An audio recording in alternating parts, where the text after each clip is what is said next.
ఏదైతే 2 తెలుగు రాష్ట్రాల్లో జరుగుతున్నటువంటి ఇష్యూస్ పైన మాట్లాడడానికి మనతో పాటు తెలంగాణ టీడీపీ ప్రతినిధి డాక్టర్ ఏఎస్ రావు గారు ఉన్నారు. వారి మాటల్లోనే అడిగి తెలుసుకుందాం. సార్, రీసెంట్‌గా మహానాడు సభలో అటు తెలంగాణకి చెందిన ఒక వ్యక్తి అంటే బక్కని నరసింహులు ఆ తెలంగాణ పైన కొన్ని వ్యాఖ్యలు చేయడం జరిగింది. తెలంగాణ అనేది అసలు డిక్షనరీలోనే లేదు అనడం కూడా జరిగింది. దాంతో పాటు తెలంగాణలో ఉన్నటువంటి ఎడ్యుకేషన్ గురించి కూడా ఒక మహిళ మాట్లాడడం జరిగింది అంత పెద్ద సభలో. అంటే దీన్ని ఏ విధంగా చూడొచ్చు? మహానాడులో ఒక వ్యక్తి ఆ వ్యక్తి అంటే అతడు తెలుగుదేశం పార్టీకి ఒక పొలిట్ బ్యూరో మెంబరు. ఇంకొక ఆవిడ ఆమె అధికార ప్రతినిధి. నేను అనేక మార్లు చెప్తా పోతున్నా, తెలుగుదేశం పార్టీలో ఏం జరుగుతుందంటే ముఖ్యంగా తెలంగాణలో కొంతమంది చంద్రబాబు నాయుడు చుట్టుముట్టున్న కూటరి ఉంటుంది. ఆ కూటరికి రికమెండ్ చేసిన నాయకులకే పదవులు దొరుకుతాయి.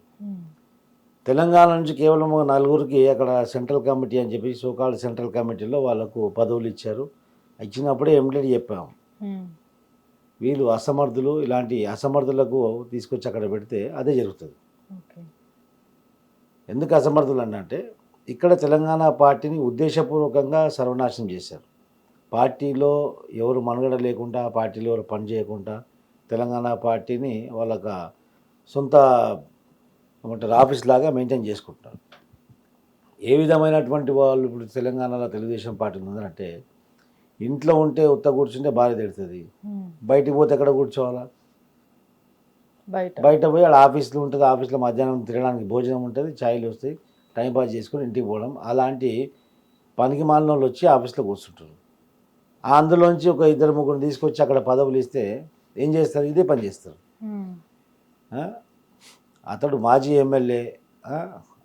యాక్చువల్లీ అతను వ్యక్తిగతంగా ఒక వార్డు మెంబర్ కూడా గెలవలేడు. ఆ రోజు ఎన్టీ రామారావు గారి యొక్క వేవ్ నడిచింది కాబట్టి బై ఫ్లూక్ వచ్చేసాడు, ఎమ్మెల్యే అయిపోయింది. ఆ తర్వాత మళ్ళీ అక్కడ వార్డు మెంబర్ కూడా పోటీ చేయగలిగిందా? అలాంటి అసమర్థులను తీసుకొచ్చి ఇలాంటి కీలకమైనటువంటి పదవుల్లో కూర్చోబెడితే ఇలాంటి జరగదాన్ని జరుగుతుంది. ఇప్పుడు ఏమైపోయింది? అతడు తెలంగాణ గురించి ఏమని మాట్లాడాడు అంటే, ఇక తెలంగాణ గురించి ఏం పట్టించుకుంటే అక్కడ అంతా ఆంధ్ర వాళ్ళకు మెప్పు పొందితే, వాళ్ళని పొగిడితే, తెలంగాణకు వ్యతిరేకంగా మాట్లాడితే మనకి ఏదో పదవులు వస్తుందని చెప్పేసి ఆశించి ఇట్లా మాట్లాడతాడు. దాంట్లో ఇప్పుడు పదవులు దొరికిన ఇద్దరు పొలిట్ బ్యూరోలో ఒకటి గవర్నర్ కావాలంటే, ఇంకోటికి రాజ్యసభ కావాలంట. వాళ్ళిద్దరు కూడా వార్డు మెంబర్ కూడా గెలవరు. అలాంటి వాళ్ళు పోయి ఒకరికి కూడా రికమెండ్ చేసుకోవడం, అక్కడ జరగడం, వాళ్ళు ఒక ఊహాలోకంలో వాళ్ళు ఉన్నారు. ఏదేమైనప్పుడు కూడా తెలంగాణ అనే ఒక రాష్ట్రాన్ని సాధించుకోవడంలో ఎంతోమంది ప్రాణత్యాగం చేశారు. అమరవీరులు, కవులు, కళాకారులు, విద్యార్థులు, ఉద్యోగ రంగాల్లో కూడా ప్రభుత్వ ఉద్యోగులు అందరూ కూడా సహాయ నిరాకరణ చేసి అలా చాలా అనేక కార్యక్రమాలు చేశారు. అప్పుడు ఎంతో కష్టపడితే తెలంగాణ వచ్చింది. ఎంతోమంది ప్రాణాలు అర్పించి కూడా తెలంగాణ వచ్చింది. అలాంటి తెలంగాణ పైన తెలంగాణ పదమే డిక్షనరీ లేదంటే వీడి చదివిన డిక్షనరీ ఏందో, మరి అతనికి తెలిసిన డిక్షనరీ ఏందో, అతనికి తెలిసిన భాష ఏందో, అంటే అతనికి ఏమాత్రం అవగాహన ఉంది తెలియాలా. ఒకటి అతనికి మెంటల్ స్టేటస్ కరెక్ట్గా ఉండకూడదు, లేకుంటే ఏదో తాగిన మైకంలో మాట్లాడిండొచ్చు, అంతే తప్ప ఇంకా వేరే ఉండదు. ఎందుకంటే మెంటల్ స్టేటస్, మెంటల్ కండిషన్ మంచిగా ఉన్న వ్యక్తి ఎవరు ఆ విధంగా మాట్లాడరు. తెలంగాణ మీద ఏమాత్రం గౌరవం ఉన్నా అలాంటి మాట్లాడరు. అంటే ఒక బాధ్యతాయుతమైన పదవిలో ఉండి ఒక రాజకీయ నాయకుడిగా చలామణి అవుతూ ఇలాంటి వ్యాఖ్యలు చేయడం అంటే అది అతడి అసమర్థత, అసలు మూర్ఖత్వం అనుకోవాలి. కానీ మీరేమో అసమర్థులు అంటున్నారు. కానీ అంత పెద్ద మహాసభ అంటే మహానాడు అంటే అది చాలా పెద్ద మహాసభ, చాలామంది అక్కడ కూర్చోవడం కూడా జరిగింది. ప్రత్యక్షంగా అక్కడ సీఎం చంద్రబాబు గారు కూడా ఉండడం జరిగింది. కానీ ఒక్కరు కూడా ఆపడానికి ప్రయత్నించలేదు. కనీసం అంటే మనం ఒక రాష్ట్రం గురించి తప్పుగా మాట్లాడుతున్నామని కూడా చెప్పలేదు. నిజమేమ్మా. ఇప్పుడు ఏమైందంటే నోట్లోంచి వచ్చిన మాట మళ్ళీ ఎలా దానికి ఆ కార్యక్రమంలో చంద్రబాబు నాయుడు కూడా కాన్సన్ట్రేట్ చేయలే. ఇతరులు వీళ్ళు మాట్లాడుతుంది ఎవడు కాన్సన్ట్రేట్ చేయడు. మీరు విజువల్ చూసిండొచ్చుండు, అది ఏదో వాగుతున్నాడు అక్కడ, పక్కన వేరేతో మాట్లాడుతున్నాడు, చూసారా మీరు? అంటే nobody will concentrate on this kind of persons. కానీ అప్పుడు మాట్లాడకపోయినా ఇష్యూ జరిగి తర్వాత మళ్ళీ మా ఫోన్ చేసాం, నేను కూడా మెసేజ్లు పంపించాను, తర్వాత పంపించి ఫోన్లు కూడా చేసాం, దాదాపు 100 ఫోన్లు చేసాం, 100 మందికి చేసాం. చూడండి, మళ్ళీ అదే మాట చెప్తున్నాను నేను, అసమర్థులకు తీసుకొచ్చి అక్కడ పదవులు ఇస్తే ఇదే జరుగుతుంది. అక్కడ ఉన్నటువంటి నాయకులు కూడా మాట్లాడారు కదా, ఎవరైనా ఏ ప్రాంతాన్ని విద్వేషాలు రెచ్చగొట్టారా? ఈవెన్ ఉద్యమ కాలంలో కూడా చంద్రబాబు నాయుడు గారని కానివ్వండి, ఇక్కడ వేరే తెలుగుదేశం పార్టీ నాయకులు కూడా కానీ ఆచితూచి వివరించారు, ఎవరి మనోభావాలు దెబ్బతినకుండా, ఎవరు హట్ కాకుండా జాగ్రత్తగా మాట్లాడారు. కానీ ఒక్కరు మాట్లాడారంటే అది సరే, పొరపాటున మాట్లాడారు, అతనికి జ్ఞానం లేదు అని అనుకోవచ్చు. కానీ ఇంకొకరు కూడా మాట్లాడడం జరిగింది అదే కదమ్మా. ఇక తెలంగాణ నుంచి ఒక 4 దద్దమ్మలను తీసుకుపోయి పదవులు ఇచ్చారు. వన్ ఆఫ్ ద దద్దమ్మ ఆవిడ కూడా. ఆమె ముఖ్యంగా మాట్లాడుకొచ్చేది తెలంగాణలో ఉన్నటువంటి ఎడ్యుకేషన్ సిస్టమ్ని ఏపీ ఎడ్యుకేషన్ సిస్టమ్తో పోల్చడం కూడా మనం చూడొచ్చు అక్కడ. ఇప్పుడు ఫస్ట్ ఆమె వ్యక్తిగతంగా చూసుకుంటే ఆమె ఎడ్యుకేషన్ ఏందో ఆమె ఫస్ట్ బయట తెలిపాలా. ఆ తర్వాత ఇక్కడ ఎడ్యుకేషన్ మినిస్టర్ లేడు, అక్కడ ఎడ్యుకేషన్ మినిస్టర్ ఉండని మాట్లాడము. ఇక్కడ ఎడ్యుకేషన్ మినిస్టర్ ఉండా లేడా అని మాట్లాడే ముందు ఆ ప్రశ్న, వేరే ప్రశ్న మనకు కూడా వస్తుంది కదా, మనమే ఇంతవరకు కరెక్ట్ ఉన్నామో తెలియాలి కదా. ఇక్కడ తెలుగుదేశం పార్టీకి 3 సంవత్సరాల అధ్యక్షుడే గతిలేడు కదా, మరి దానికేం మాట్లాడతావు? నువ్వు పార్టీ గురించే నువ్వు మాట్లాడగలుగుతావు, పార్టీ గురించే నీకేం తెలియదు, నువ్వు ప్రభుత్వం గురించి విమర్శించేంత స్థాయి అనేది. ఎడ్యుకేషన్ మినిస్టర్ ఎక్కడ లేడు, ఎడ్యుకేషన్ డిపార్ట్మెంట్ క్లోజ్ అయిపోయిందా? ముఖ్యమంత్రి దగ్గర అనేక శాఖలు ఉంటాయి, ఎడ్యుకేషన్ ఉంటుంది, హోమ్ ఉంటుంది. ముఖ్యమంత్రి యొక్క అధికారం, రాజ్యాంగబద్ధంగా ముఖ్యమంత్రికి ఉన్నటువంటి అధికారం అది. ఆయన హోమ్ పెట్టుకోవచ్చు, ఎడ్యుకేషన్ పెట్టుకోవచ్చు, పంచాయతీరాజ్ పెట్టుకోవచ్చు, ఇరిగేషన్ పెట్టుకోవచ్చు, ఏదైనా పెట్టుకోవచ్చు. 5-6 పోర్ట్ఫోలియోలు ముఖ్యమంత్రి దగ్గర ఉంటాయి, మిగతా వాళ్ళకి ఇచ్చినప్పుడు కూడా. So one of the portfolio education department minister అనేది ముఖ్యమంత్రి దగ్గరనే ఉంది. ఏ విధంగా అయితే హోమ్ డిపార్ట్మెంట్ ఉందో ఇది కూడా ముఖ్యమంత్రి దగ్గర ఉంది. ఎడ్యుకేషన్ డిపార్ట్మెంట్, ఎడ్యుకేషన్ మంత్రి లేడని చెప్పడం ఆమెకు రాజకీయాల పట్ల ఆమెకు ఉన్నటువంటి అవగాహన అందరికీ తెలుస్తుంది. నేను అందుకే చెప్తున్నా, పదే చెప్తున్నా కదా, అసమర్థులను తీసుకుపోయి అక్కడ కూర్చోబెడితే ఇలాంటి వ్యాఖ్యలు వస్తాయి. అంటే ఇప్పుడు తెలంగాణలో తెలంగాణ అని అంటే సొంత తల్లిని అన్నట్టుగా కూడా చాలా మంది ఫీల్ అవుతుంటారు, రియాక్ట్ అవుతారు. అంటే ఈ మాట బయటకు వచ్చినప్పటి నుంచి కూడా చాలా మంది ఉద్యమకారులు కావచ్చు, తెలంగాణ వాదులు కావచ్చు, వీళ్ళంతా కూడా బయటికి వచ్చి మాట్లాడిన సందర్భాల్లో కూడా ఆయన ముందుకొచ్చి ఒక్క క్షమాపణ కూడా చెప్పలేదు దాదాపుగా. అంటే దీనిపైన రియాక్ట్ కూడా ఎక్కడ టీడీపీ ఫస్ట్ అతన్ని పొలిట్ బ్యూరో నుంచి సస్పెండ్ చేయడం, పార్టీ నుంచి ఎక్స్పెల్ చేయడం. ఫస్ట్ పొలిట్ బ్యూరో సస్పెండ్ చేయాలి, చేయకపోతే అది పార్టీకి అపాలిస్తుంది. అంతా కూడా పార్టీకి అంటుకునే ప్రమాదం ఉంది. ఇవాళ మార్నింగ్ కూడా సెంట్రల్ కమిటీకి నేను మాట్లాడాం, చంద్రబాబు నాయుడు గారి పిఏ గారితో కూడా ఫోన్ చేశాను, వాళ్ళు మాట్లాడుతున్నారని చెప్పారు. ఎందుకంటే అలాంటి వ్యక్తికి తెలంగాణ డిక్షనరీ, ఇప్పుడు బక్కర్ నరసింహులు అనే వ్యక్తి పార్టీలో దుర్మార్గాలు క్రియేట్ చేశాడు. పార్టీలో ఉన్నటువంటి మహిళలని, వాళ్ళని, వీళ్ళని కూడా అనేక ఇబ్బందులు పెట్టి పార్టీ నుంచి బయటకు పోయేటట్టు చేశాడు. అతని వల్ల చాలామంది బయటికి వెళ్ళిపోయారు. ఈరోజు పార్టీకి పట్టిన దళిద్రం బక్కర్ నరసింహ. ఇప్పుడు ఆయన తెలంగాణ గురించి ఎక్కడ మాట్లాడినా కానీ పురాణాన్ని మాట్లాడడము, రాముడి గురించి, కృష్ణుడి గురించి, జాంబవంతుడి గురించి అన్ని కథలు చెప్పడం చెప్తుంటాడు. అంటే ఈ pose himself as a intellectual, తనకు తానే ఒక మేధావిలాగా ఇట్లా ఉంకటి తలకాయ పెట్టుకుని మాట్లాడతాడు. ఆ మేధావి కాదు, అసలు ఉన్నటువంటి మేధస్సు కరెక్ట్ లేదు.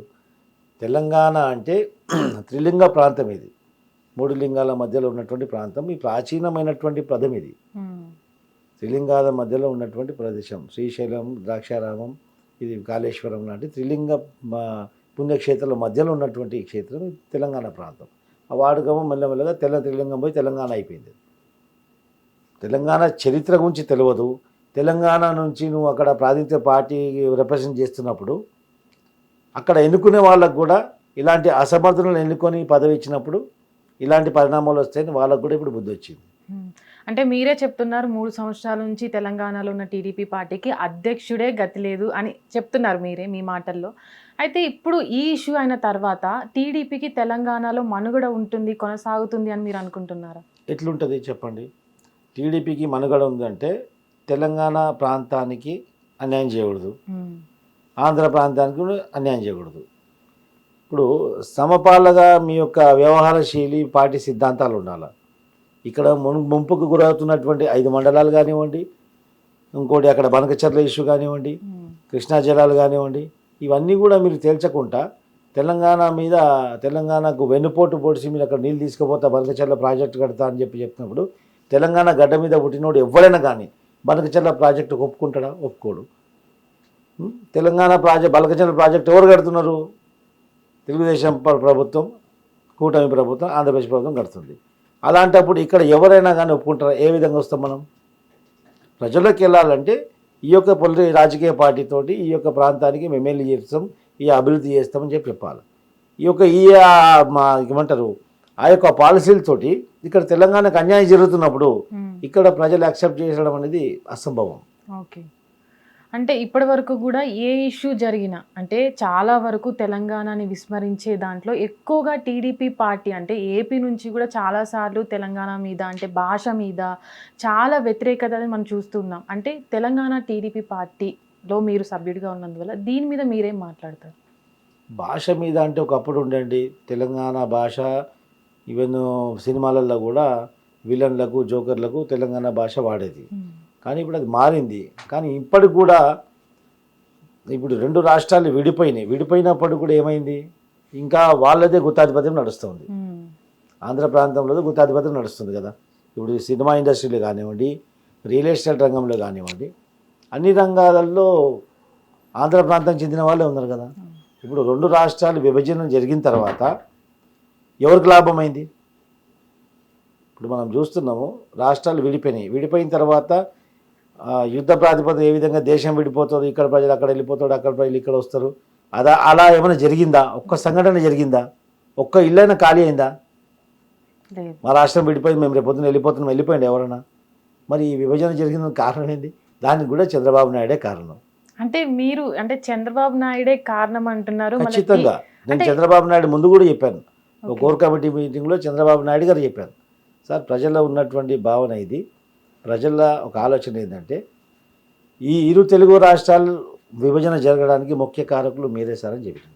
అంటే కారణాలు ఏమై ఉంటాయి? రీజన్ ఆ రోజు కేసీఆర్కి మంత్రి పదవి ఇచ్చింటే ఆయన బయటికి వెళ్ళేది కాదు, పార్టీ పెట్టేది కాదు, ఈ తెలంగాణ గతరు లేపేది కాదు ఆయన.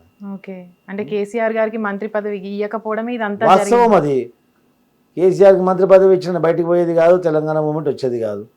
అంటే 60 సంవత్సరాలు కొట్లాడిన తెలంగాణ 60 సంవత్సరాలు కాదమ్మా, 69లో తెలంగాణ మూమెంట్ అప్పుడు బాగా పీక్లో వచ్చింది. ఆ తర్వాత కాంగ్రెస్ పార్టీ చెన్నారెడ్డిని ముఖ్యమంత్రి చేసి మొత్తం అంచగొట్టేసింది. అది తెలంగాణ మూమెంట్ అనేది 69లో ఖతమైపోయింది.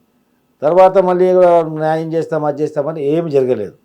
ఆ తర్వాత ఈ యొక్క ప్రాంతీయ విద్వేషాలు, నీళ్లు నిధులు నియామకాలు సరిగ్గా పంపకం జరుగుతలేదని చెప్పేసి ఎన్టీ రామారావు గారు వచ్చిన తర్వాత ఇది గమనించి 16 జియోని ప్రవేశపెట్టారు. 16 జియో అంటే ఏ ప్రాంతంకు ఉన్నటువంటి ఆదాయం ఆ ప్రాంతంలో ఖర్చు పెట్టాలా, ఏ ప్రాంతంకు చెందినటువంటి వాళ్ళైతే అక్కడ ఉద్యోగాలు అక్కడ వాళ్ళకి రావాలి, స్థానికంగా రావాలని చెప్పేసి ఈ యొక్క పంపకాల గురించి 16 జియో ఎన్టీ రామారావు గారు తీసుకొచ్చారు. దాన్ని ఇంప్లిమెంట్ తర్వాత పాలకులు దాన్ని ఇంప్లిమెంట్ చేయాలి.